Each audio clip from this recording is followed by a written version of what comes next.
003. Guilt.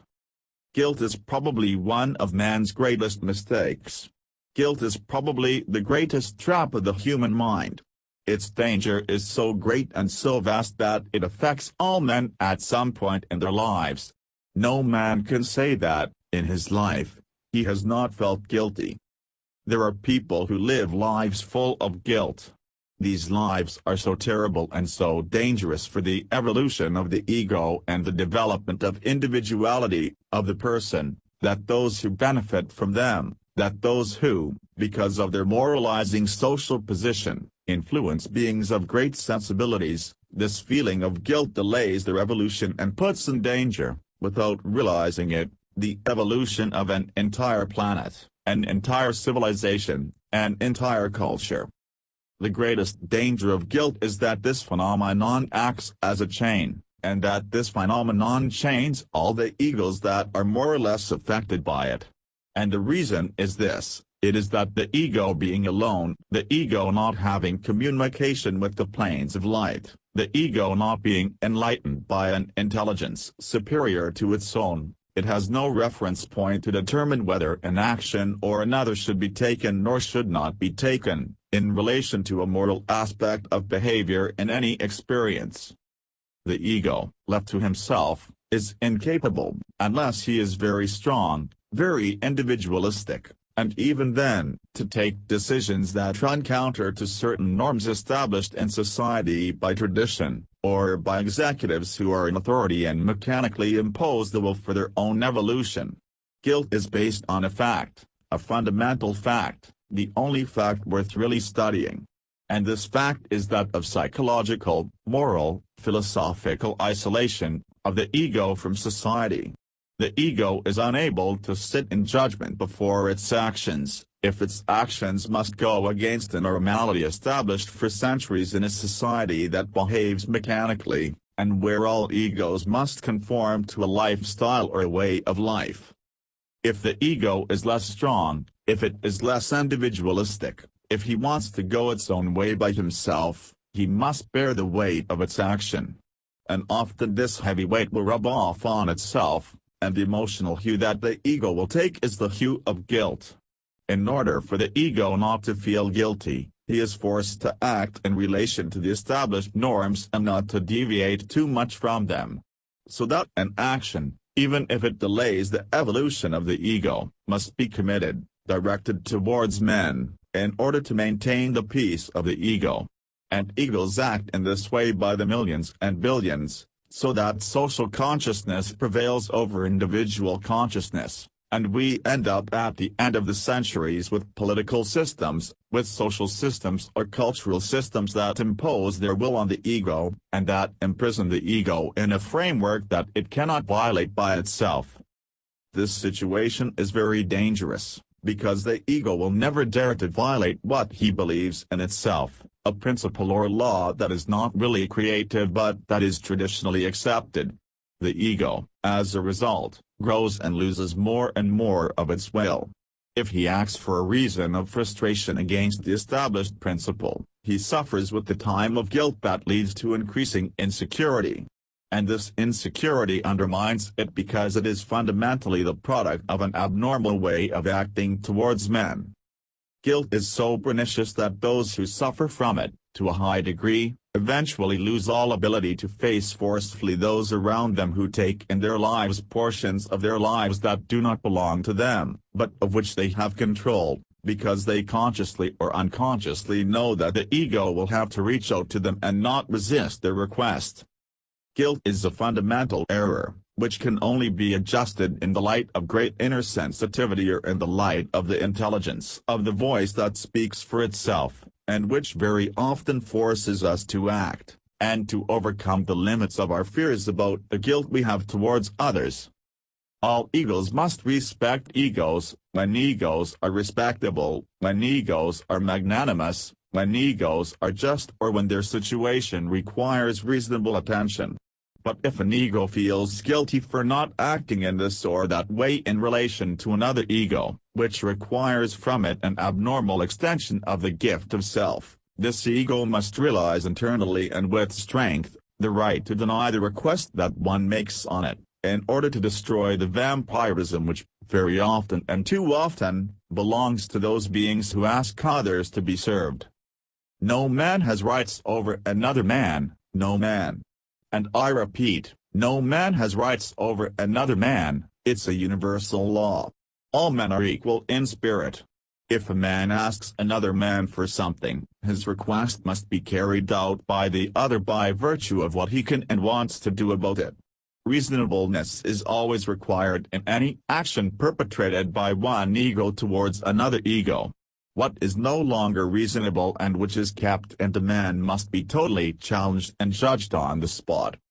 An ego that does not do this, that does not get used, somewhere in life, to instituting in himself the tribunal of its own solid, intelligent judgment towards an action that is asked of him, and that feels obliged by weakness, by tradition, by emotional bond, to always respond and answer what is asked of him, empties himself and empties himself. And it can continue to empty for years. There are people who have emptied themselves with other beings for years, and who have lost the possibility of emancipating their own lives, of giving their lives joy, of giving their lives happiness, of raising families, of raising children, of living with husbands or wives, because selfish beings were asking for things from them, reaching out their hands and hoping for them, and almost psychologically or morally forcing these egos to reach out to them and answer their demands. This social injustice, only the ego strongly determined and strongly rooted in a precise judgment based on the internal feeling of its rightness and the balance of reason with the emotion of thought, can do so. Only the solid ego, only the vigilant ego, only the balanced ego, only the ego powerfully seated on its internal consciousness can over time destroy his chains and free himself, once and for all, from demands that come from all sides in society, from beings or egos that have a very great facility to ask, but who have a very great inability to give. A naturally generous ego will never impose things on another ego, or a mode of action whose refusal will create guilt in the ego. But an ego, a selfish, self-centered being, who does not have a sense of love, who does not have a sense of real devotion, who does not have magnanimity in him, will always seek to ask another being to reach out to him because society, morality, this famous morality imposes it. This ego will seek all kinds of means, all kinds of emotional means to create in the other a sense of guilt. We will tell him, but your poor mother, but your poor father, but I brought you into the world, I gave you life. What do you do to me, what do you give me? And all kinds of formulas filled with the selfish mind, a mind that does not understand life, a mind that does not know where the reality of the ego lies in the soul. It is not about being tough, it is not about cutting ties, it is not about giving a helping hand to those who often ask us, either out of weakness or situation, to help them or do something for them. It is a question of knowing for oneself whether a particular action or gesture is required fairly and judiciously in a given situation. And if such a gesture is not required, if such a gesture is not indicated by the inner science of the ego, the latter should be strong enough to give this gesture an end or a limit, in order to stop the game of this masquerade that masks the real relationships of one ego with another. When I say that no one being has a right over another, I say so in the context of a very deep awareness of the importance of being as an individual. The relationships that exist or that must exist between two beings must be a balanced relationship. If, unfortunately, because of the social, cultural, moral and moralist values that bind two people, and that force one to impose on the other demands that the other feels obliged to fulfill, the latter almost loses the right to personal freedom. It becomes very important for this man to understand once and for all that he is a free agent in life, that he is in life a being who has the right to say no. And this right to say no is part of his own ability not to reflect in a guilty way on the no he gives in any situation. If you have the right to say no, if you have the ability to say no, say no. And stop ruminating about the emotional consequences of the no you said. Have the strength to stand next to your no and stop feeling guilty afterwards, because emotionally you are not perfectly sure of your no. That is where the problem lies. Many people say no, and after saying no, they suffer from it. This is a totally ridiculous situation because the no vote has already been taken. Their social action has already been determined or decisive. If they remain with an aftertaste in the heart or in the mind, it is their fault. And alone and by themselves, can they get out of this vicious circle. And to get out of it, they must learn that guilt is an illusion for which they are responsible, that they impose themselves out of weakness. Any guilt is a weakness. Any weakness leads to a worsening of the general weakness of the being's character. Because a weakness is already a negative in a structure that you would like to be positive. You can't build a house with a fault in this foundation. If there is a flaw, there will be another one and another. So that the guilt that comes from the weakness still creates guilt, which creates more and more, in the ego, a loss of individuality, and which leads it over the years to no longer be able to use its internal courage, its internal strength, and so, he squanders his own possessions for the benefit of others, eliminates in him the emotional resistance he needs to fight life's events strongly. So that this ego approaches, with time, an age when it would need the strength to reach maturity, and yet it does not have the necessary instruments because already its forces have been squandered. He was for years defeated on his own battle path. Guilt is a lie that you make to yourself. It is a lie that carries two heads, the head of personal weakness and the head of lack of self-understanding. So, lying is always a reflection of what we would like to be but of which we are incapable. And the other aspect, the lack of self-understanding, reflects the lack of personal strength at the psychological level. And this lack of personal strength on the psychological level still reflects the fact that we have been for a very long time vampirized by beings to whom we have given the best of ourselves for totally false and illusory reasons. Guilt reflects in man a natural inability to act in a centric way and to be able to control, by himself, the pace at which his actions take in relation to another ego. This incapacity, this impotence reflects in man the lack of inner knowledge, and causes him in life a series of sufferings that he could easily have avoided, if he had known himself a little more, and if he had been able to control a little more his emotions which benefit others but impoverish him. There's no reason to be guilty when you're not guilty. The ego must learn to amplify its sense of personal security when it must say no to a situation or when it must act in a certain way, in order not to suffer needlessly from guilt.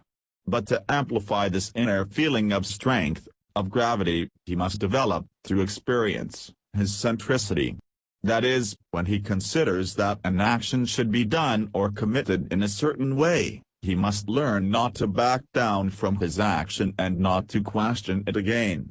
When he has learned to no longer question his actions, the ego will be able to build in him a force, and this force will become greater with time, so that man can no longer suffer from the psychological and moral anxiety of his action.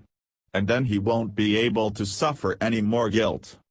Guilt must be eliminated from consciousness, because it acts as an acid that reduces the inner strength more and more and subjects man to emotional laws that generate in him a weakness, an inability to become stronger, bigger, more autonomous. Guilt is a trap created by the illusion of the ego, and based on the emotions of the ego by virtue of social attitudes, or social principles, which are generally agreed by members of society, because they are part of an often very long tradition, and a tradition that must also evolve. As long as you suffer from guilt, you will be unable to see completely through your personal situation. You will be powerless to determine the correctness of your character and the power of your inner knowledge. You will be pushed to the left and right by feelings that will initially be false, and from which you will suffer until the day you understand that guilt is a cancer, and that it reduces man to slavery. Man must know internally, must be internally sure of what he is doing. If he does not have this security, this certainty, that is where his guilt, shows. The more man lacks internal knowledge, the more he lacks internal certainty, and I am not talking about psychological certainty, I am talking about internal certainty, this certainty that comes from the depths of the soul. The more man is subject to questioning his actions, and it is for this reason that we see in him the guilt developing and eventually gnawing at him, to make his life a map written by external circumstances and not by his own creative hand. There are people in our society, not to mention other societies, who have ruined their lives because they have suffered from misplaced guilt. And where guilt manifests itself most is in the relationships between children and parents or between parents and children, where there is filial or maternal love, whose actions of experience are sanctioned by traditional patterns, which often no longer have a place in an intelligent society, in a society where consciousness must begin to take hold. Notice that if you suffer guilt because of a social situation, a family situation where moral ties are strong, it is not the fault of the people who are at the origin of your guilt, but it is because of your ignorance that you suffer guilt. It is your own ignorance that leads to your impotence. You cannot blame society, you cannot blame the external conditions of society. Society is a fact, and it is what it is. But if you are asked for things, and you agree to do them because if you don't do them, you feel guilty, at that moment, you are responsible for yourselves, before yourselves. And if because you don't have the strength, you suffer from guilt, then it's not the fault of society, but yours. When you have understood, when you have suffered enough guilt, when you have suffered enough from having acted in one way when you should have acted in another, you will gradually begin to understand and strengthen yourself. So that one day, you will be able to act in a very clear way, always in a situation of balance, always respecting the rights of others, the real rights of others, but not the rights distorted by morality that is very often based in these individuals on principles that make them vampires, that make them people who only know how to ask, and that use filial or parental ties to accentuate in the ego victim feelings of guilt that serve them to achieve their purpose. It is up to you to know, it is up to you to dictate the direction of your actions. It is up to you to take control of your life. What others impose on you by the very nature of life's facts, by their own ignorance, is not your problem. If people are weak, it's part of their experience. But just because people are weak doesn't mean you have to be weak too. Guilt is part of evil. Guilt is an evil and a very great evil, because it prevents man from reaching the center of himself. And evil is only when man reaches the center of himself that he no longer has power over him. Evil uses guilt to perpetuate cancerous forms in society, which spread for centuries, generations and allow it to constantly hinder the evolution of man, which allows it to prevent man from becoming centric, that is, to base its life on its internal feelings based on the forces of the soul. This is why when man has contact with intelligences of high nature, and listens to what these intelligences can advise him concerning his actions, he automatically submits to a vibratory law that allows him to generate on the material level, in his physical life, actions that are not colored by emotion, because these intelligences communicate with man on the mental level. And from these communications, man receives real instruction regarding the normal proportions of his actions in everyday life. If man has contact with these intelligences, with this inner voice, which is close to him and seeks to help him, then he can begin to develop the certainty he needs in actions. Because what it receives as a signal from above is not involved in human emotion. So that the signal can help man, if he follows it, to correct mistakes he has made for years, and to gradually develop a center of strength, until the day when this center is powerful, developed, man can, with all certainty, act in any situation without being able to suffer the slightest nuance of guilt. From that moment on, he is free, he acts precisely, he never looks back, he goes straight ahead, and his life becomes more and more a rapid movement of experiences that enrich him, and make his life something special, something very personal. Take care to live your life well, to live it according to the laws of the Spirit, and not according to the laws distorted by the involution of the Spirit. And then you will be happy, and the others, close to you, will have their true measure.